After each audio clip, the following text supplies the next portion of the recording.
This channel does not promote any violent, harmful, or illegal activities. All content provided by this channel is meant for an education purpose only. আরেক প্রধান মোদি বিরোধী কেজরিওয়াল, অরবিন্দ কেজরিওয়াল, তিনিও তো একদিন আগের থেকেই আমরা দেখলাম রাম পুজো সারছে। মানে সবাই গোটা বিষয়টাকে কিন্তু কেউ সেরে রাখলেন না। হয়তো এটা উদ্দেশ্য, রাজনীতির উদ্দেশ্য কাউকে একা খেতে দেবো না, যখন গোটা ব্যাপারটা হচ্ছেই কোথাও থেকে হাতটা ছুঁয়ে রেখে দিই আর কি, খানিকটা তো ভাগ পাবো। কিন্তু এটাই তো সাফল্য। এমন একটা জিনিস তিনি নিয়ে এসছেন এবং তুলে ধরেছেন, সেটাকে কেউ উপেক্ষা করতে পারলো না। কিন্তু যে জিনিসটা উনি সব থেকে বেশি ফ্রন্ট রানার, যে বিষয়টার উদ্যোক্তা উনি, সেখানে অন্যরার হাত ছুঁয়ে কি করবে? গোটা যে যত হাত ছোঁয়াবে তত বেশি তো সেই রথটাকে ঠেলে দেবে, তাই না?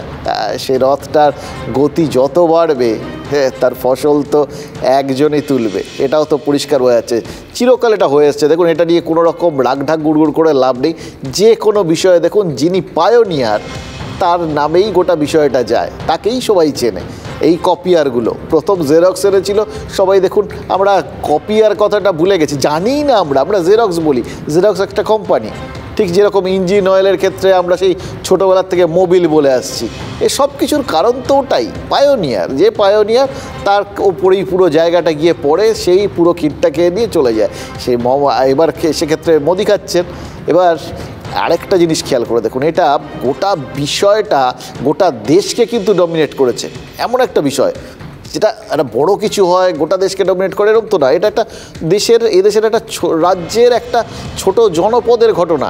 কিন্তু এটা নিয়ে শুধু দেশের মধ্যে সব জায়গায় নয়, বিদেশের বহু জায়গাতে মিছিল হচ্ছে, অনুষ্ঠান হচ্ছে, কোথাও কোনো গণ্ডগোল হচ্ছে না, এবং লেখালেখি হচ্ছে, স্ট্যাম্প বেরোচ্ছে, সব কিছু হচ্ছে।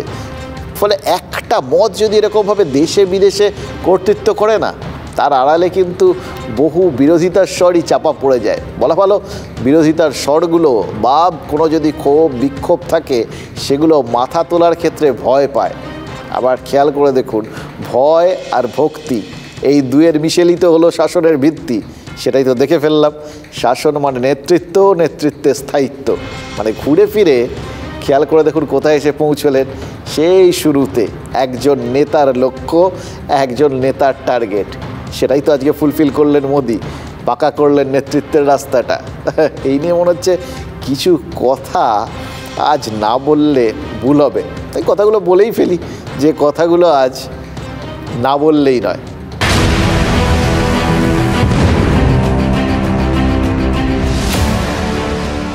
আচ্ছা, কথা বলুন। দেখুন, ভোটের কথা আমরা তো ভাবি, আমি আপনি সারাক্ষণ ভাবি, আমাদের ভাবা ছাড়া কোনো কাজ নেই, আমাদের হাতে তো ওইটুকুনি রয়েছে। কিন্তু আমরা যতটা ভাবি, নেতারা ততটা ভাবেন কি? মানে ভোট এলেই আমরা ভাবি যে এবার একটু ওই আলো, জল, বাসস্থান, শিক্ষা, স্বাস্থ্য, মানে আমাদের বেসিক যে দাবিগুলো আর কি, সেগুলো একটু পূরণ হওয়ার একটা যেন সম্ভাবনা এলো। আশায় বাঁচে চাষা আমরা কথাটা বলি। আমাদের মতো মানে এইভাবে এই কথাগুলোর সঙ্গে মিলে যাওয়া চরিত্র খুব কম আছে, জানেন তো। আমরা টেকেছি কি না, মানে প্রত্যেকবার ভোট আসে, ভোট যায়, আর আমরা প্রত্যেকবার ওই একই আশা নিয়ে বাঁচি যে এর পরের ভোটটার সময় হয়তো গোটা ব্যাপারটা ঠিক হয়ে যাবে। আবার ভোট আসে, আবার আমরা পরের বারের জন্য প্রস্তুত হই। আর নেতারা জানে কি?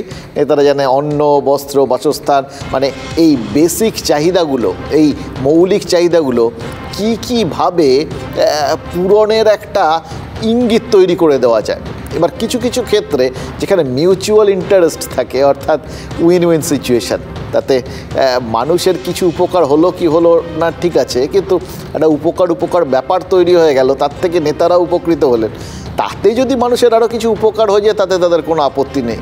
এটা আমরা প্রতি পদে দেখেছি, সব সময় দেখেছি। এই ধরুন, অযোধ্যায় যে এত বড় একটা মন্দির তৈরি হলো, এতক্ষণ যে আলোচনা করছিলাম বা চারপাশে যা হচ্ছে, সবাই এই মন্দির নিয়ে রাজনীতি, এই মন্দির থেকে আবেগ, এত মানুষ, একটা মন্দির তৈরি করে দেওয়া গেছে।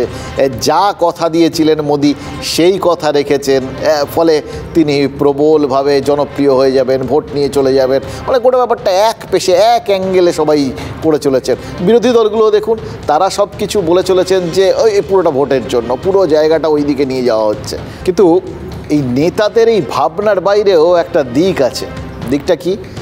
সাধারণ মানুষের কিছু কিছু উপকার যেটা করলে রাজনৈতিক নেতাদের উপকারটা হয় বটে, কিন্তু তার সঙ্গে সঙ্গে ভবিষ্যতের জায়গাটা, কারণ কিছু কিছু ক্ষেত্রে এরকম যেখানে মিউচুয়াল গেইন আছে না, সেখানে খেয়াল করে নেন নেতারা যে এইটুকুনি জনতার জন্য যদি ডাইরেক্টলি কিছু করা যায় বা ভবিষ্যতের জন্য করা যায়, একবার যদি জনগণ চোখের সামনে দেখতে পায় যে তাদের জন্য কিছুটা অন্তত হয়েছে, তাহলে কিন্তু তাদের যে মানে কি বলবো, একটা অদ্ভুত আনুগত্য, সেটা একদম চিরস্থায়ী হয়ে যায়। মানুষ তো এটাই চায়, আরে আপনারা যা করছেন করুন, আমাদের জন্য একটুখানি করুন। তা যে একটুখানি করে দেয়, আমরা তার কেনা গোলাম হয়ে থাকি। একটু খেয়াল করে দেখুন এই চারপাশের দিকটা, দরকার ছিল অযোধ্যাটার এই বিজ্ঞাপনটা দরকার ছিল চারপাশে, কিন্তু তার ফাঁকে অযোধ্যা তো একটু একটু করে গত কয়েক মাসে পুরো বদলে গেছে। কি হয়নি বলুন তো? রাস্তাঘাট তৈরি হয়েছে, দেশের বিভিন্ন প্রান্তের সাথে সড়ক পথে অযোধ্যাকে যুক্ত করা হয়েছে, সেখানে নতুন রেলওয়ে স্টেশনটা একদম মেকওভার করে একদম এয়ারপোর্টের মতো করে দেওয়া হয়েছে। এয়ারপোর্ট স্বয়ং তৈরি হয়ে গেছে একখানা। মানে গোটা জায়গায়, যে কোনো জায়গায় উন্নয়নের প্রাথমিক শর্ত হচ্ছে সেখানকার যোগাযোগ ব্যবস্থাকে উন্নত করা।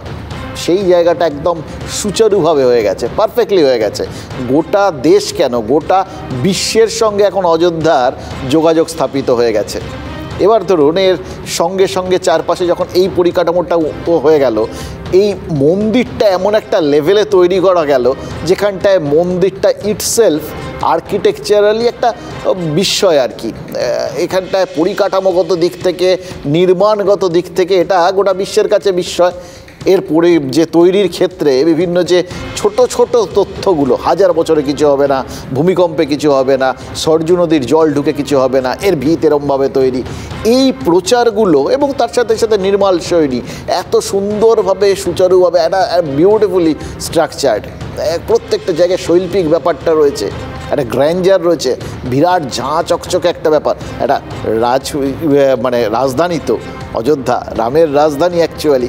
তো সেই রকম জায়গায় তো রাজবাড়ির মতোই হওয়া, তো সেই রাজবাড়ির যে একটা বিরাট জাঁকজমক, সেটারও একটা ছাপ রয়েছে, ভক্তির ছাপ রয়েছে, সবটা মিলিয়ে মিশিয়ে এটা কিন্তু একটা ভালো বিজ্ঞাপন, দুর্দান্ত একটা জিনিস তৈরি হয়ে গেছে। এর টানেই তো চারপাশ থেকে মানুষজন আসবেন। এবার যখন চারপাশ থেকে মানুষজন আসবেন, মানুষ যেখানে আসেন, যেখানে পরিকাঠামোর ক্ষেত্রটা প্রস্তুত হয়ে যায়, জল আলো বাকি সমস্ত কিছু চারপাশে তৈরি হয়ে যায়, পর পর পর পর যে তখন মানুষ যখন আসতে থাকে, সেকেন্ড ধাপে কি হয়, হোটেল তৈরি হয়, একের পর এক হোটেল তৈরি হয়ে গেছে। এবার যখন যোগাযোগ ব্যবস্থা আছে, হোটেল আছে, লোকজনকে টানার মতো আকর্ষণের কেন্দ্রবিন্দু রামলালা এবং তার বাসস্থান, এইরকম অসাধারণ একটা মন্দির রয়েছে, এটা দেখতেই তো দেশ বিদেশ থেকে পর্যটকরা আসবেন। কারণ এই রামলালার মন্দিরের সঙ্গে আপনারা জানেন কি নেই, ইতিহাস রয়েছে, এটার সঙ্গে পুরাণ রয়েছে, এটার সঙ্গে মানে বেশ কিছু সংঘাতের বিষয় রয়েছে, সব রয়েছে, এবং তার থেকে উত্তরণটা রয়েছে। এই যে এতগুলো জিনিস রয়েছে, এগুলোকে দেখে তো লোকজন আসতে শুরু করবেন। যখন লোকে আসবেন তখন আবার পরিকাঠামো নির্মাণ হবে। পরিকাঠামো নির্মাণ মানেই তো উন্নয়ন, উন্নয়ন মানেই কর্মসংস্থান। আর সে তো শুধু শ্রমিকের নয়, শ্রমিক থেকে ইঞ্জিনিয়ার, নিচু থেকে উঁচু বিভিন্ন স্তরের মানুষের কাজের সুযোগ। যে কোনো দেশের অর্থনীতির হাল ফেরাতে আমি দেখেছি বারবার এই জন্য যোগ দেওয়া হয় পরিকাঠামোর উন্নয়নে। এই পরিকাঠামোর উন্নয়নের ফলেই অর্থনীতির বিভিন্ন ক্ষেত্রে রক্ত সঞ্চালন বা ব্লাড সার্কুলেশন হয়। এবার এর সঙ্গে এই যে একটা উন্মাদনা, এইটা যখন চারপাশে ছড়িয়ে গেল, এই যে আবেগ, এই যে ভক্তি, এর সঙ্গে তখন এটা তার হোলি সিটি হয়ে গেল, পবিত্র শহর। এবার সেখানে তখন লোকজনের মধ্যে সেকেন্ড জায়গাটা যেটা আসবে, মানে পর্যটনটা বাদ দিয়ে দেশ বিদেশ থেকে যে পর্যটন এলো, বিদেশি মুদ্রা এলো, সেগুলো তো হলো, তাদের চাহিদায় হোটেল তৈরি হলো, ওপাশে যোগাযোগ ব্যবস্থা উন্নত হয়ে গেল। এবার এইগুলো থাকলেই তো বাকি জিনিসগুলো হয়, অর্থাৎ ওই শিল্প বা অন্যান্য জিনিস তৈরির ক্ষেত্র থাকে। এক্ষেত্রে তার একটা বাড়তি আকর্ষণ থাকছে। আকর্ষণটা কি? পবিত্র ভূমি। এই পবিত্র ভূমিতে আপনি যদি কিছু তৈরি করতে পারেন, তাহলে সেটা নিশ্চিতভাবেই ওই ঈশ্বরের আশীর্বাদ ধন্য হবে, রামলালার আশীর্বাদ ধন্য হবে। শুধু এই ভরসায়, এই বিশ্বাসটায় মানুষের মধ্যে কিন্তু ধর্ম বিশ্বাস যে কোনো স্তরে মারাত্মক।